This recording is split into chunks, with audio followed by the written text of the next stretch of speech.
এই যাত্রায় উত্তরের পথে বাড়ছে মানুষের চাপ। চন্দ্রা সহ কয়েকটি পয়েন্টে জটলা, বাসে বাড়তি ভাড়া আদায়ের অভিযোগ।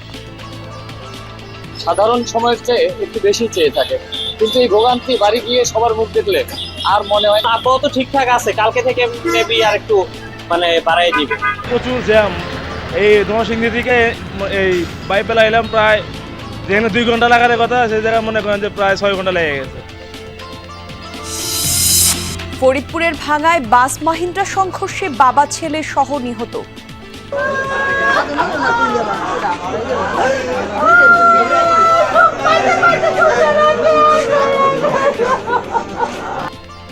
আহত 4 জন হাসপাতালে, হতাহতরা বেশিরভাগই গরু ব্যবসায়ী। বাপ ছেলে আর ওদের বাইক না 3 দিন জায়গায় গাড়িতে অ্যাক্সিডেন্ট নিহত হয়েছে। বেপরোয়াভাবে গাড়ি চলে, এখানে একটা হাট আছে, এখানে একটা মাদ্রাসা আছে, এখানে একটা বাজার আছে। মিনিমাম 2টা স্পিড ব্রেকারের দরকার 2 পাশে। আরো জমজমাট কোরবানির হাট চলছে, পশু যাচাই বাছাই, দাম নিয়ে ক্রেতা বিক্রেতার মিশ্র প্রতিক্রিয়া। আশা করি আগামীকাল থেকে হয়তো কাস্টমার নামবে, বিক্রি যাই হোক হবে। ভালো দাম করছে না, দাম একটু কম করছে। যেহেতু আর মাত্র মাঝখানে গ্যাপ 1-2 দিন আছে, বিকাল থেকে তারা গরুর দাম ছেড়ে দেবে।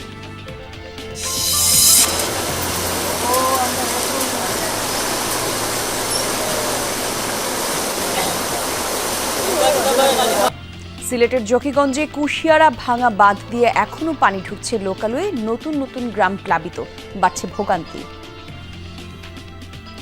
কোন দিন বাড়িতে ফিরে যাই নিজে বলতে পারি না। লাগে করতাম, সরকারের সাহায্য করতে হবে। আমরা কি করতাম?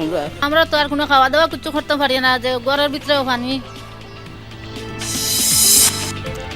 গ্যাসের চাপ কম থাকায় নারায়ণগঞ্জে শিল্প কারখানায় উৎপাদন ব্যাহত, বিকল্প জ্বালানিতে বাড়ছে খরচ, লোকসানে উদ্যোক্তারা।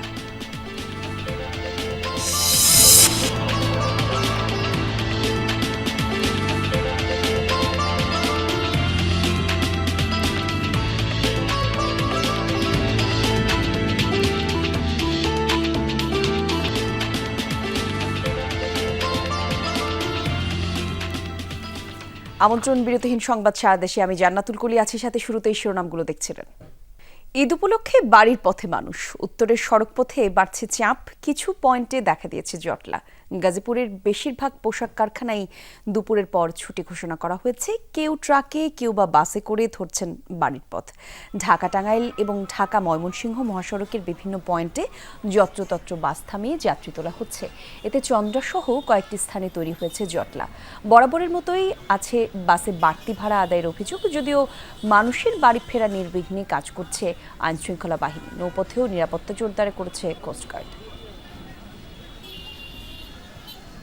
ভাড়া এখন তো একটু বেশি রাখবে, কিন্তু এই সিন্ডিকেটটা আর কি এখন আইন শৃঙ্খলা বাহিনীর উপরে আর কি ছেড়ে দিতে হবে। ভাড়া ঈদের সময় সবসময় একটু বেশি চায় ওরা, সাধারণ সময়ের চেয়ে একটু বেশি চেয়ে থাকে, কিন্তু এই ভোগান্তি বাড়ি গিয়ে সবার মুখ দেখলে আর মনে হয় না যে এই ভোগান্তি ছিল। এদিকে সাভারের নবীনগর চন্দ্রা এবং আবদুল্লাপুর বাইপাইল মহাসড়কেও বেড়েছে যাত্রী ও যানবাহনের চাপ। দুপুরের পর শিল্পাঞ্চল আশুলিয়ার বিভিন্ন কারখানায় ছুটি ঘোষণার পরপরই ঘরমুখো মানুষের চাপ বাড়তে থাকে মহাসড়কে। সড়কের 2 পাশে সৃষ্টি হয় যানবাহনের দীর্ঘ সারি। পরিস্থিতি নিয়ন্ত্রণে কাজ করছে সেনাবাহিনী সহ আইনশৃঙ্খলা রক্ষা বাহিনীর সদস্যরা। রাস্তার পরিস্থিতি তো খুবই খারাপ, তারপরে ভাড়া তো বেশি চাবে, এটা তো তাদের একটা কন্টিনিউ। গাড়ির পরিস্থিতি অনেক ভালো নয়, আধা ঘন্টা ধরে এখানে দাঁড়ায় আছে। ঈদ উপলক্ষে একটু বেশি থাকে, কিন্তু এখন মনে হয় ইদানিং একটু বেশি যেতেছে। যেখানে মনে করেন যে গত ঈদেও 200 টাকা ভাড়া দিয়ে গেছি, আর এখন তো এটা প্রায় 300 টাকা ভাড়া চাইতেছে। এই যাত্রার খবর জেনে নেব সহকর্মীদের কাছ থেকে। সদরঘাট লঞ্চ টার্মিনালে আছেন সহকর্মী শামীম রেজা। শামীম, ঘাটে ঘরমুখো মানুষের ভিড় কেমন দেখছেন জানাবেন, নৌযাত্রা নির্বিঘ্ন চলছে কিনা সেই তথ্য পেলেন কিনা সার্বিক আমাদেরকে জানাবেন। হ্যাঁ কলি, 4:30টার পর থেকেই আসলে সদরঘাটে ঘরমুখো মানুষের উপচে পড়া ভিড়। মানুষ আসলে অফিস শেষে এখন তাদের গন্তব্যই হয়েছে সদরঘাটের লঞ্চ টার্মিনাল।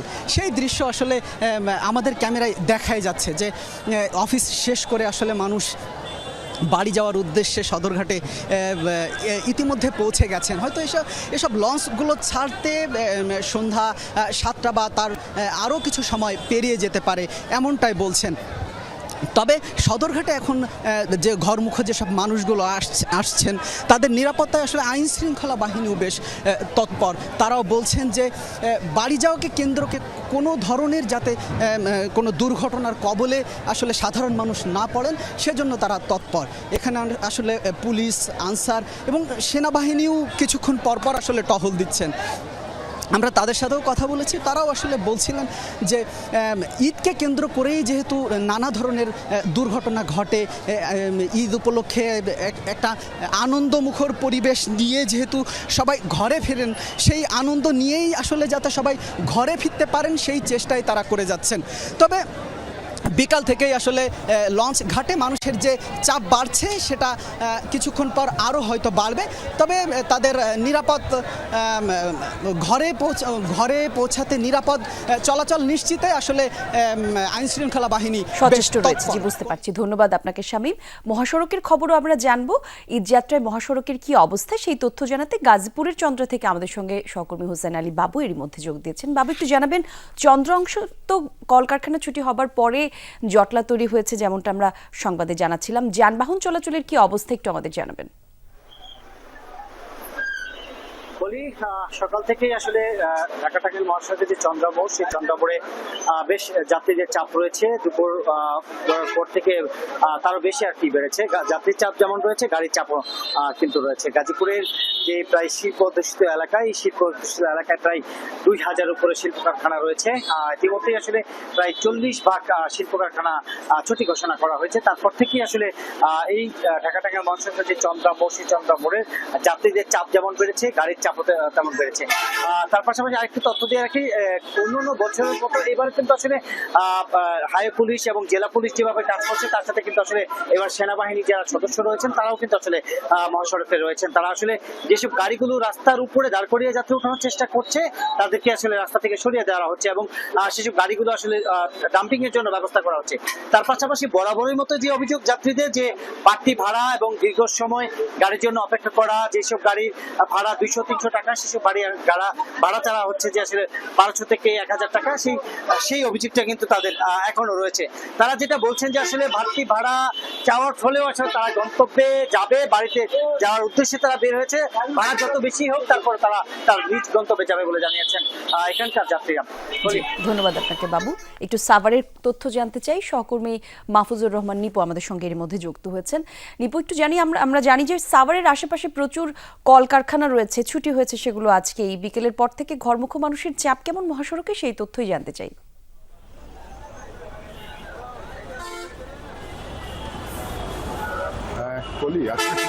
যে ঈদের ছুটি কিন্তু শিল্পাঞ্চল আশুলিয়া, সাভারের অধিকাংশ পোশাক কারখানায় ছুটি ঘোষণা করেছেন এবং এই ছুটির পর অর্থাৎ আজকে দুপুরের পর কিন্তু আমরা দেখেছি প্রতিটি বাস স্ট্যান্ডগুলিতে যারা শ্রমিক রয়েছেন তারা কিন্তু এসে জড়ো হয়েছেন এবং তাদের যে গন্তব্যে যাওয়ার জন্য তারা কাঙ্ক্ষিত যে যানবাহন সেটা কিন্তু খুঁজছেন।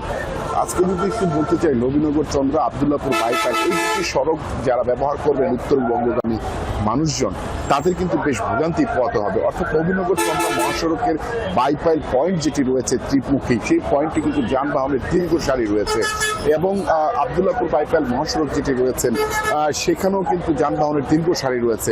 এই দুটি কারণ একটু জানিয়ে রাখি, কারণ আপনারা জানেন যে ঢাকা এলিভেটেড এক্সপ্রেসওয়ে এর কাজ চলছে এবং বিগত যে কয়েকদিন যাবত যে টানা বৃষ্টি হয়েছে এর জন্য কিন্তু যানবাহনের বেশ কয়েকটি জায়গায় খানাখদ্য সৃষ্টি হয়েছে। আর যেটি সড়ক জনপদ বিভাগ কিন্তু সেটি এখনো পর্যন্ত সংস্কার করেনি, যার কারণে কিন্তু ধীরগতি কিন্তু আরো বেশি চলছে। এমনিতেই যানজটের সময় আর তার মধ্যে সড়কের একটি বেহাল দশা, সবকিছু মিলিয়ে বলা চলে যে আসলে ভালো খবর নেই এই সড়কটিতে।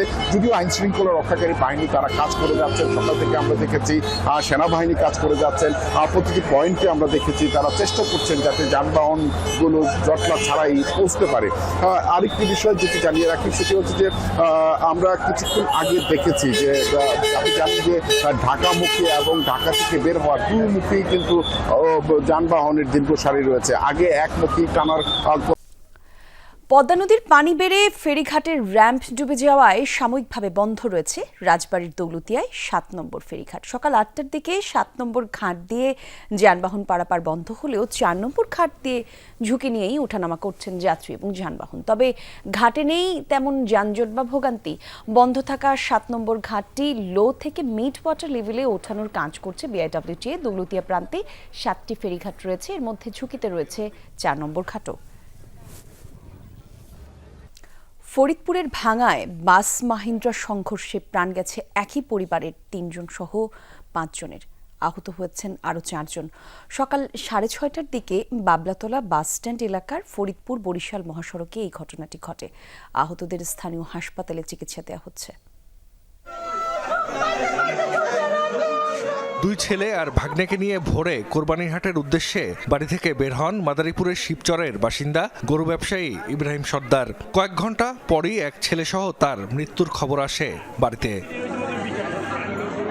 স্বজনরা জানায় ফরিদপুরের ভাঙা পৌঁছে সেখান থেকে তারা মাহিন্দ্রায় টেকেরহাটের দিকে রওনা হন। ফরিদপুর বরিশাল মহাসড়কের বাবলাতলা এলাকায় পৌঁছালে বিপরীত দিক থেকে আসা একটি বাসের সাথে সংঘর্ষ হয় 3 চাকার বাহনটির। ঘটনাস্থলেই মারা যান ইব্রাহিম সর্দার, তার ছেলে মনীষ সর্দার, ভাগ্নে তারামিয়া সহ 4 জন। অন্য গাড়িতে ওঠায় রক্ষা পান ইব্রাহিম সর্দারের আরেক ছেলে মঞ্জু সর্দার। বাপের ছেলে উভয় দুজনের ব্যবসায়, তারা টেকেরা চাইতেছে। 500 থেকে ভাঙ্গা গেছে, ভাঙ্গা থেকে মাহিন্দা উঠছে। বাপ ছেলে আর বাইক না 3 দিন জায়গায় গাড়িতে অ্যাক্সিডেন্ট নিহত হয়েছে। দুর্ঘটনায় আহত আরেকজনের মৃত্যু হয় হাসপাতালে নেয়ার পথে। দুর্ঘটনার পরপরই বাসটি নিয়ে সটকে পড়ে চালক। এ ঘটনায় আইনগত ব্যবস্থা নেয়ার কথা জানিয়েছে পুলিশ। ঘটনাস্থলে 4 জন মারা গেছে। পরে ফায়ার সার্ভিস, হাইওয়ে থানা সহ স্থানীয় জনগণ লাশগুলো উদ্ধার করে পুলিশের হেফাজতে নিয়ে গেছে। এই অ্যাক্সিডেন্ট হওয়ার মূল কারণ হলো যে ভিড় না হওয়ার কারণে। ইতিপূর্বে আমাদের এখানে ভিড় ছিল, যে বেশি অ্যাক্সিডেন্ট হয় নাই, কিন্তু এই ভিড় না থাকার কারণে আমাদের প্রায় এই অ্যাক্সিডেন্ট হয়। যে দুর্ঘটনা, সেই দুর্ঘটনা একটা রেগুলার মামলা রুজু হবে, তদন্ত হবে। আমরা আশা করি তদন্তের মাধ্যমে যেই ঘাতক গাড়ি দুর্ঘটনা ঘটেছে সেটাকে আমরা শনাক্ত করে আইনের আওতায় নিয়ে আসবো। স্থানীয়রা জানায় হতাহতরা সবাই মাহিন্দ্রার যাত্রী ছিলেন, যাদের বেশিরভাগই গরু ব্যবসায়ী। জাহিদ হাসান, যমুনা নিউজ।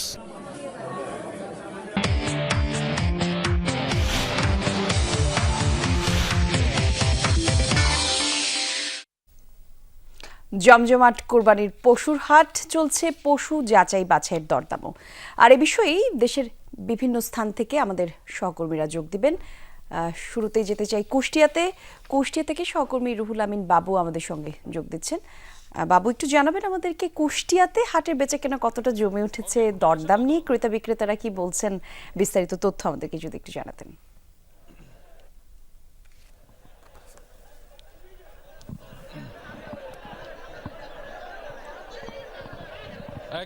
কুষ্টিয়া, আমি ঠিক এই মুহূর্তে রয়েছি কুষ্টিয়ার আলাউদ্দিন নগর পশুহাটে রয়েছি। এটা কুষ্টিয়া জেলার মধ্যে বেশ অন্যতম এবং বড় একটি পশুহাট। এখানে সকাল থেকেই যেসব সাধারণ ক্রেতা এবং বিক্রেতা রয়েছে তাদের প্রচণ্ড ভিড় আমরা চোখে দেখছি এবং বেচাকেনাও ঠিক সেরকমই শুরু হয়েছে।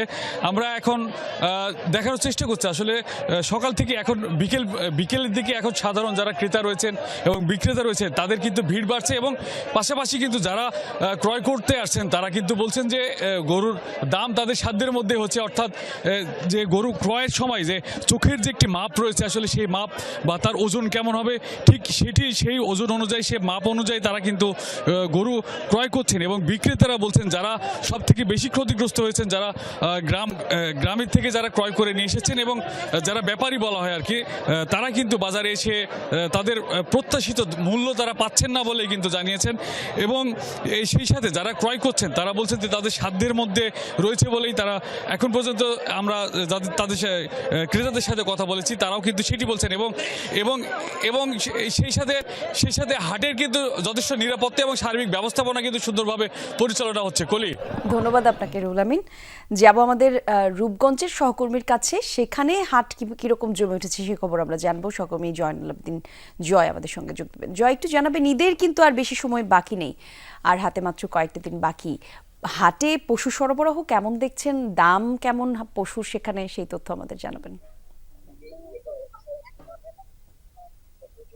কলি আমি রয়েছি রাজধানীর ঠিক সীমান্তবর্তী এলাকা পূর্বাচলের স্টেডিয়াম মার্কেট এলাকার যে হাটটি, সেখানে এই হাটটি কিন্তু প্রতি বছর ঈদে আমরা দেখি যে একটি বাড়তি কেনা বেচা হয়ে থাকে। এখানে স্থানীয় ক্রেতাদের পাশাপাশি রাজধানীর ক্রেতারাও কিন্তু এই হাটে সবসময় ভিড় করে থাকেন, যে কারণে আসলে একটি ভালো বেচা কেনার মধ্যে দিয়ে ব্যবসায়ীরা সময় পার করেন। তবে এবার কিন্তু প্রেক্ষাপট অনেকটাই ভিন্ন ছিল। গত কয়েকদিনের টানা বৃষ্টিতে কিন্তু তেমন ক্রেতাদের উপস্থিতি দেখা যায় না। কয়েকজন দর্শনার্থীরা এসেছেন, তারা কিন্তু কেনা বেচা ভালো করতে পারেননি। তবে আজ থেকে কিন্তু ব্যবসায়ীদের মুখে হাসি ফুটেছে।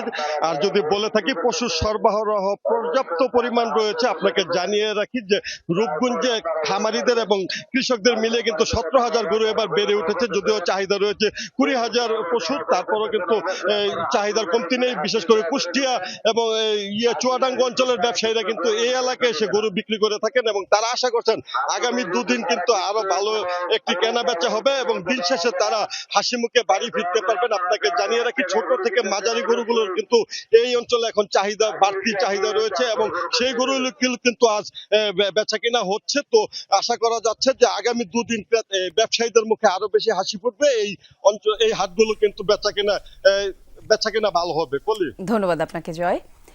দর্শক, এ পর্যায়ে আপনাদেরকে একটু বগুড়ার হাটের খবর জানাতে চাই সহকর্মী মেহেরুল সুজনের মাধ্যমে। সুজন, বগুড়াতে হাট কেমন জমে উঠেছে জানাবেন। একদমই শেষ সময়ে রূপগঞ্জের সহকর্মী যেমনটা জানাচ্ছিলেন, আগামী 2 দিন বেচা কেনার সম্ভাবনা একটু বেশি থাকতে পারে। কেমন দেখছেন আপনি আপনার যে জায়গাটাতে আছেন সেখানকার হাটের খবরগুলো যদি আমাদের জানাতেন। কলি ঠিকই বলেছেন, ঈদের তো আর মাত্র মাঝখানে 2 দিন রয়েছে, তাই আজকে আমি বগুড়াতে দেখছি। গত কয়েকদিন ধরেই তো বগুড়ার হাটগুলো দেখার সুযোগ হচ্ছিল। আজকে রয়েছি বগুড়ার মহাস্থানগড় এলাকা, অর্থাৎ ঐতিহাসিক মহাস্থানগড় এলাকার যে হাট, এই অঞ্চলের সবচেয়ে বড় যে হাট বলা হয় মহাস্থান হাট, সেই হাটে কলি আপনি নিশ্চয়ই দেখতে পাচ্ছেন এবং দর্শকরাও দেখতে পাচ্ছেন যে হাট জুড়েই কিন্তু সারি সারি গরু এবং আসলে হাজার হাজার মানুষ কিন্তু এসেছেন, ক্রেতা বিক্রেতারা। এবং আমি এখানকার যারা ব্যবসায়ী রয়েছেন, বিশেষ করে গরুর সঙ্গে যারা দীর্ঘদিন ধরে জড়িত খামারের সঙ্গে, তারা যেমনটি বলছিলেন যে গত কয়েক বছরের মধ্যে কিন্তু মহাস্থান হাটে এবার সবচেয়ে একেবারে শেষ হাট, যেহেতু ঈদের আগে সবচেয়ে বেশি গরুর আমদানি হয়েছে। অনেকেই বলছেন যে 2,000 বা 2,500-এর মতো গরু কিন্তু ছোট বড় বিভিন্ন জাতের গরু কিন্তু এই হাটে এসেছে এবং বেচাকেনাও কিন্তু আমরা দেখছিলাম 4টার পর থেকেই কিন্তু ধীরে ধীরে বেচাকেনার পরিমাণটা বাড়ছে। সময় যত গড়ায় সাধারণত কলি আমরা দেখে থাকি যে হাটগুলোতে কিন্তু সন্ধ্যার আগে আগে বেচাকেনাটা একটু বেড়ে যায়। আমরা আজকে আসলে এই হাটে যে পরিমাণ গরু দেখতে পাচ্ছি, গরুর যে আমদানি, সেই তুলনায় আমাদের কাছে মনে হচ্ছে আজকে এই হাটটি, যদিও হাটের ইজারাদাররা বলছেন তারা মধ্যরাত পর্যন্ত এখানে কেনাবেচা করতে চান, আমার কাছেও মনে হচ্ছে যে পরিমাণ গরু আসলে এই হাটে আজকে এনেছেন খামারিরা এবং ক্রেতাদের যে পরিমাণ ভিড়, আমার কাছেও মনে হচ্ছে যে মধ্যরাত পর্যন্ত কিন্তু এইরকম জমজমাট একটা দৃশ্য এই হাটে আজকে থাকতে পারে। এবং ক্রেতা বিক্রেতাদের সঙ্গে আমি কথা বলছিলাম, তারা যেটি বলছিলেন যে তারা কিন্তু আজকে যে দাম এই হাটে, সেই দাম নিয়ে কিন্তু কিছুটা একটু অসন্তোষ থাকলেও ক্রেতা বিক্রেতারা কিন্তু মোটামুটি দাম নিয়ে একেবারে মানিয়ে নিয়েছেন বলা চলে। তারা কিন্তু বেচাকেনা এখানে বেশ জমজমাট ভাবে চলছে। ধন্যবাদ আপনাকে। দেশের স্বৈরাচারের পতন হলেও গণতন্ত্র প্রতিষ্ঠা হয়নি মন্তব্য করেছেন বিএনপির ভাইস চেয়ারম্যান শামসুজ্জামান দুদু। দুপুরে নারায়ণগঞ্জের ফতুল্লায় কাঠিরপুর এলাকায় জিয়াউর রহমানের শাহাদাত বার্ষিকী উপলক্ষে আয়োজিত আলোচনা সভায় অংশ নেন তিনি।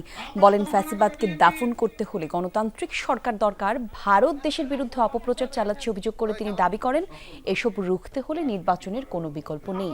নেতাকর্মীদের ঐক্য ধরে রাখার আহ্বান জানান বিএনপির ভাইস চেয়ারম্যান। বক্তব্য নিয়ে আসছেন কেন্দ্রীয় আলোচনা সভা দোয়া মাহফিল হচ্ছে আমাদের আদর্শ সবার সংস্কারের নামে শেখ হাসিনার মতো উন্নয়নের সবক শোনাচ্ছে এই সরকার আমাদেরকে।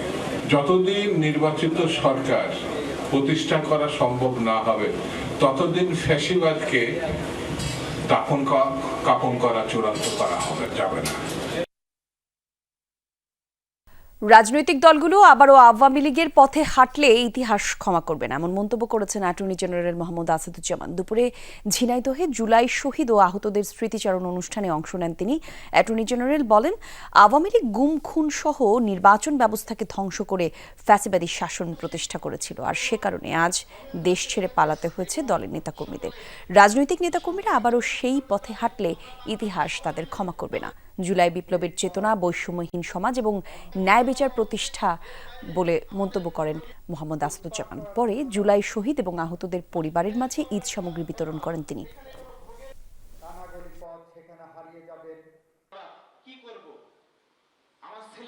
আওয়ামী লীগ যে লুটপাটের সাথে জড়িত হয়ে পড়েছিল, আওয়ামী লীগ যে দখলদারির সাথে জড়িত হয়ে পড়েছিল, আপনারা সেই পথে যদি কেউ হাঁটেন, আমরা মনে করব ইতিহাস আপনাদের কখনো ক্ষমা করবে না। সিলেটের জকিগঞ্জে কুশিয়ারা নদীর পানি কিছুটা কমলেও বাঁধের ভাঙা অংশ দিয়ে এখনও প্রবল বেগে ঢুকছে লোকালয়ে পানি। এতে করে নতুন নতুন গ্রামের মানুষ পানিবন্দী হয়ে পড়ছেন। চরম ভোগান্তিতে দুর্গত এলাকার মানুষ ঘরবাড়ি ছেড়ে আশ্রয়ের খোঁজে যাচ্ছে বানভাসীরা। 57টি আশ্রয় কেন্দ্রের মধ্যে 6টিতে অর্ধশতাধিক পরিবার গতরাত পর্যন্ত আশ্রয় নিয়েছে বলে জানিয়েছে স্থানীয় প্রশাসন। এসব কেন্দ্রে দেয়া হয়েছে ত্রাণ সহায়তা। পানি উন্নয়ন বোর্ডের তথ্য অনুযায়ী কুশিয়ারা নদীর পানি এখনও বিপদসীমার 188 সেন্টিমিটার ওপর দিয়ে প্রবাহিত হচ্ছে। অন্যদিকে কানাইঘাট পয়েন্টে সুরমা নদীর পানি কিছুটা কমলেও প্রবাহিত হচ্ছে বিপদসীমার 88 সেন্টিমিটার ওপর দিয়ে। এবং সেগুলোতে গত রাতে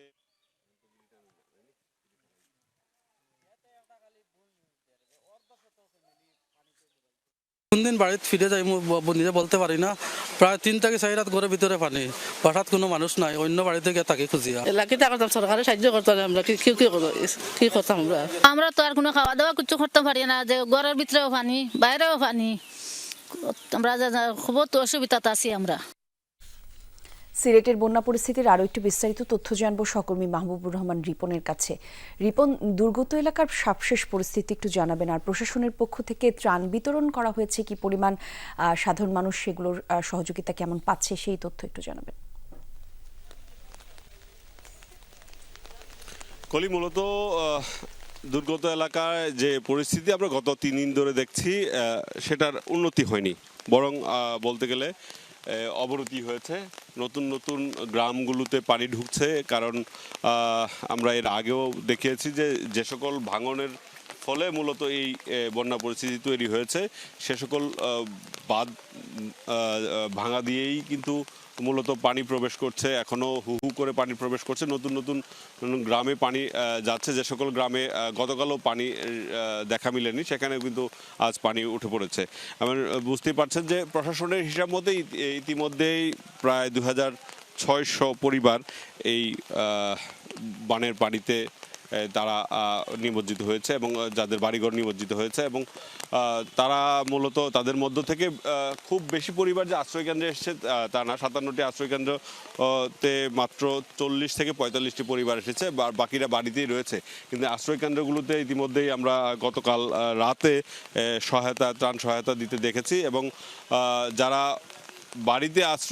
বাড়িতেই রয়েছেন তাদের জন্য মূলত সরকারের পক্ষ থেকে প্রতিটি ইউনিয়নে চাল বরাদ্দ করা হয়েছে। সেই চালগুলো ইউনিয়ন পরিষদের জনপ্রতিনিধি যারা রয়েছেন তারা বিতরণ করবেন। এবং অন্যদিকে আরেকটি বিষয় বলে রাখি যে যারা আসলে এখনো বাড়িতে রয়েছেন কিন্তু তারা ত্রাণ পাননি এবং তাদের কষ্টের মধ্যে জীবনযাপন করছেন, তাদের জন্য আসলে নতুন করে কিছু নেই, তাদেরকে বলা হচ্ছে আশ্রয় কেন্দ্রে আসতে। কলি, জি ধন্যবাদ আপনাকে রিপন। পঞ্চগড়ে ভুট্টা খেতে কাজ করার সময় বিদ্যুৎ স্পৃষ্ট হয়ে 3 শ্রমিকের মৃত্যু হয়েছে, আহত হয়েছেন একজন। সকালে সদর উপজেলার ধাক্কামারা ইউনিয়নের ফকিরের হাট এলাকায় এই ঘটনা ঘটে। পুলিশ জানিয়েছে ঝড়ে ছিঁড়ে যাওয়া একটি বৈদ্যুতিক তার পড়েছিল ক্ষেতের মধ্যে। কয়েকজন শ্রমিক ভুট্টা খেতে কাজ করতে গেলে বিদ্যুৎ সরবরাহ শুরু হয়, আর বিদ্যুৎ স্পর্শে আহত হন তারা। ঘটনাস্থলে মারা যায় চুক্তিভিত্তিক শ্রমিকের কাজ নেওয়া কলেজ ছাত্র জামিদুল ইসলাম। আহত 3 জনকে পঞ্চগড় সদর হাসপাতালে নেওয়ার পথে রব্বানী এবং শাহিনের মৃত্যু হয়। এছাড়া জয় ইসলামের অবস্থা আশঙ্কাজনক হওয়ায় তাকে রংপুর মেডিকেলে পাঠানো হয়েছে।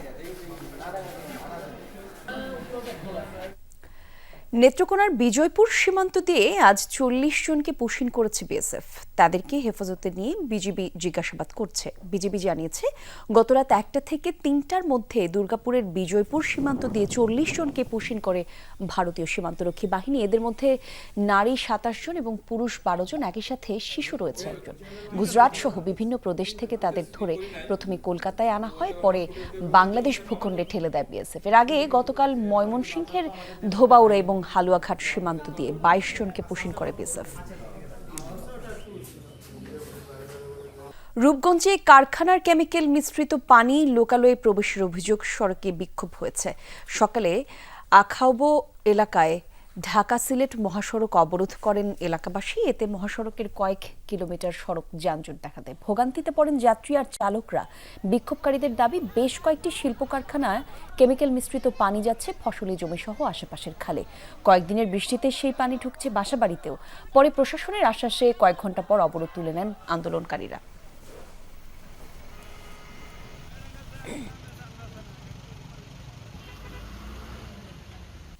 গ্যাসের চাপ কম থাকায় নারায়ণগঞ্জে শিল্প কারখানায় ব্যাহত হচ্ছে উৎপাদন। একে তো নির্ধারিত সময় পণ্য সরবরাহের তাগিদ, অন্যদিকে বিকল্প জ্বালানির মাধ্যমে কারখানা সচল রাখতে গুনতে হচ্ছে বাড়তি টাকা। ব্যবসায়ীরা বলছেন, গ্যাস সংকটে কোথাও কোথাও উৎপাদন বন্ধ থাকায় অলস সময় পার করছেন শ্রমিকরা। গ্যাসের চাপ কম, তাই মাঝে মধ্যেই থমকে যায় শিল্পের চাকা। হচ্ছে না আশানুরূপ উৎপাদন। নারায়ণগঞ্জের সোনারগাঁ, ২৫০০, রূপগঞ্জ সহ বিভিন্ন এলাকায় ছোট বড় হাজারো কারখানার চিত্র এমনই।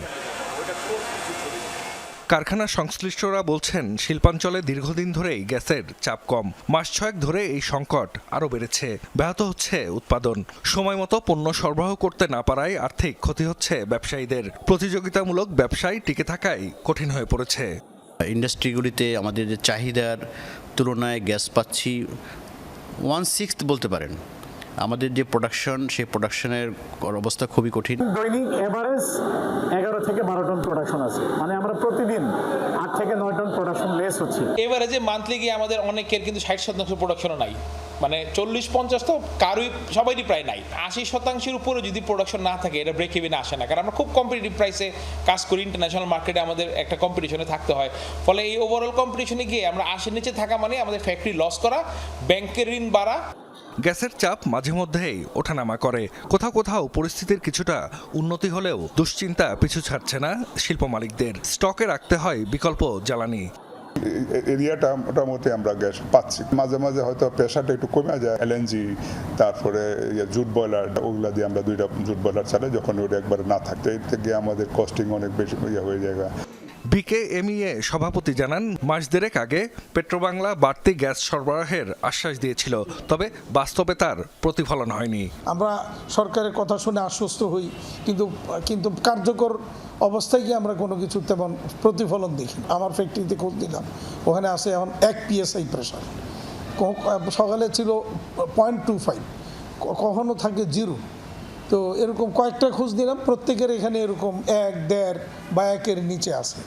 এ বিষয়ে ক্যামেরার সামনে কথা বলতে রাজি হননি তিতাসের স্থানীয় অফিসের কর্মকর্তারা। আমাদের উৎপাদন হয়তো 1/3 কিনে আনতে হয়, যে সরকার এলসি করতেছে কিনা না করলে আমি সঠিক বলতে পারবো না। শিল্পের চাকা সচল রাখতে দ্রুত কার্যকর ব্যবস্থা নেওয়ার তাগিদ ব্যবসায়ীদের। জাহিদ হাসান, যমুনা নিউজ।